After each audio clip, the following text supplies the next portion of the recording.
Hi guys! Ngayon ay subukan naman natin tong problem na ito na kung saan ay iba't ibang concept ang ating gagamitin. In this problem, we will apply the properties of circle as well as the other concept like that of the principle of the transfer formula for the moment of inertia.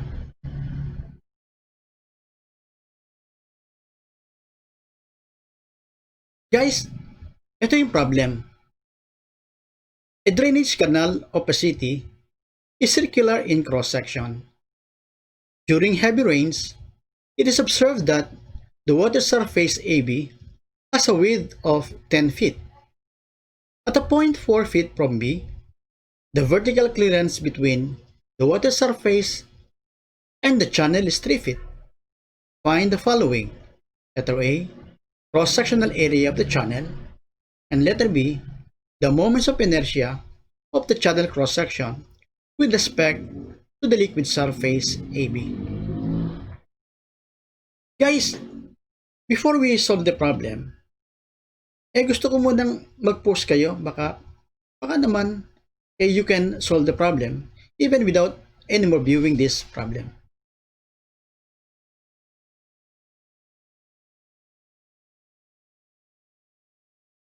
So, before we solve the problem, let us try to consider some basic concept. In particular, I would like you to remember the moment of inertia of the circle about the centroidal axis. We know that the centroidal moment of inertia of the circle is given as pi r to the fourth over 4, where r is the radius of the circle. Similarly, from this concept, you also have that formula for the transfer formula for moment of inertia, and that is equal to I of AB is equal to the centroidal moments of inertia plus the product of the area and the square of the distance between the two parallel axes. This actually is taken from the concept of a parallel axis theorem. And this is used in the transfer formula for the moments of inertia.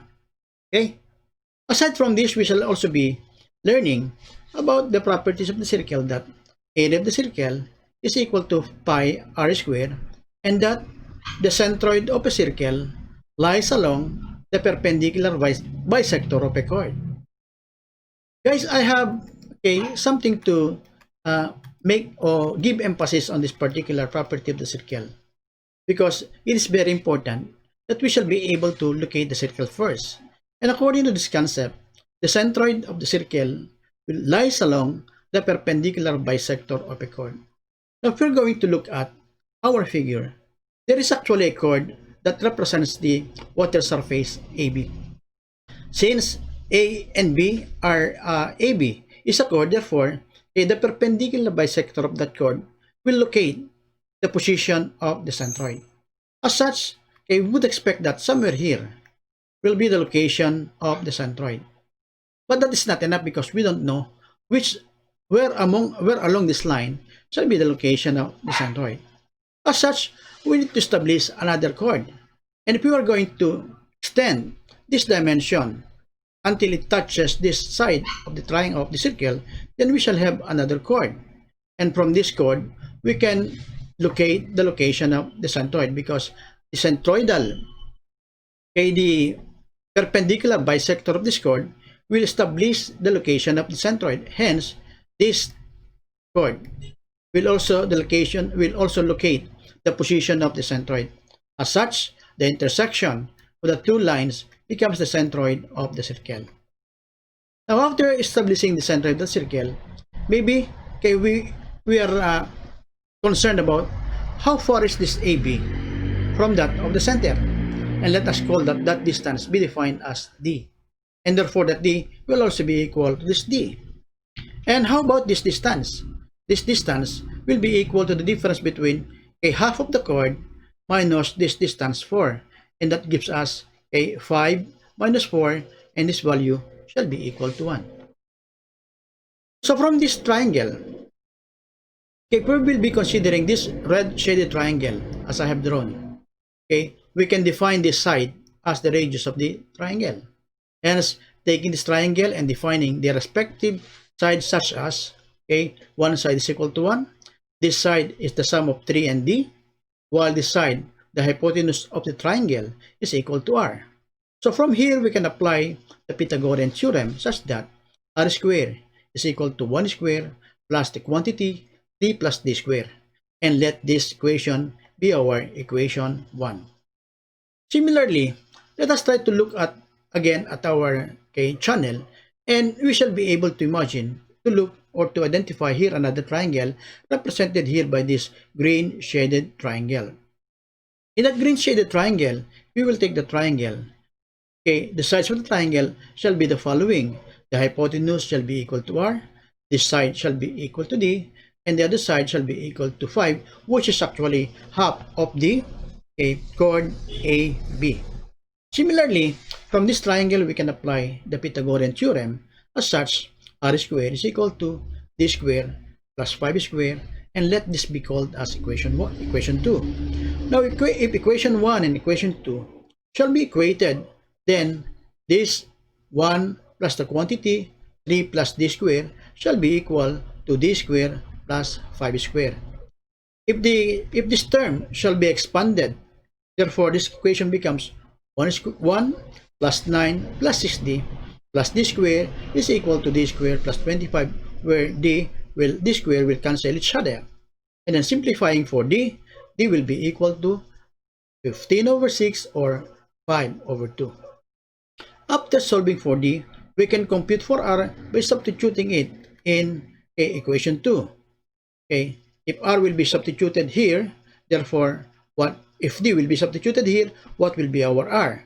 R becomes now equal to, r squared is equal to 5 half square plus 5 square, or simply, it is equal to 125 over 4, or r is equal to 5 times the square root of 5 over 2.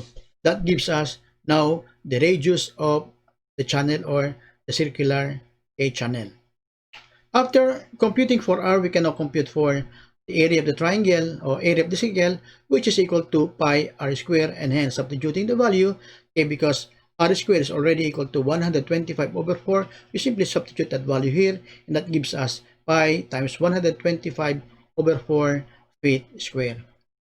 And then afterwards, we can compute for the moments of inertia, with respect to the axis AB. Recalling that the formula for that moment of inertia is equal to I of g plus a times d squared, where I of g is the centroidal moment of inertia, a is the area of the circle, and d is the distance between the two parallel axes, that is the distance of the chord AB from the centroid of the circle. Now, if the value shall be substituted, therefore, what do we have? We will have 1/4 of pi times 125 over 4 square plus pi times 125 over 4, this actually is our area, times 5 over 2 square, and this actually 5 over 2 is the distance between a chord AB and the centroid of the circle. Now, simplifying for this, we shall be getting, the moments of inertia equal to pi times 28,125 over 64 feet to the fourth. Guys, sana may nakuha kayong magandang idea mula dito sa video presentation ko. And I hope na sana tuloy-tuloy mong susubaybayan ang mga next uploads ko by clicking subscribe, like, and then share. Once again, thank you for watching.